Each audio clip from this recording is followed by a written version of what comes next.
سلامونه دوستانو، راځئ چې په الماني ژبه کې په یوه مهمه موضوع باندې بحث کوم او تاسو هم کولی شئ زده کړئ.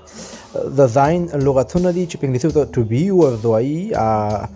اول وایم اش بن یا اخ بن وایي زه یم. که چېرته موږ وایو موږ یو، بیا دا وایي وی زین یعنې موږ یو. او موږ بیا وایي دو بیست ته یې، یو کس استفاده کېږي انفارمل ده دو بیست. او بیا وایي تاسو یې یا تاسو یاستئ، دا هم انفارمل ده خو د یو کس څخه زیاتو کسانو ته استفاده کېږي ihr seid. بیا وایم هغه د هلک لپاره، بیا هغه د نجلۍ لپاره، او دا د خنثی یا نیوټرال لپاره. ای وایي هغه، زی وایي هغه د نجلۍ لپاره، ای مطلب د هلک لپاره، اس مطلب دا د خنثی لپاره. وایي هغه یا هغه او دا دا موږ سره هم شو. بل موږ سره د زی زند هغوی دي، د یو څخه زیات کسانو ته وایو هغوی دي زی زند. او بل مطلب د زی زند تاسو یاستئ، د یو کس لپاره استفاده کېږي خو فارمل یعنې ریسپیکټ.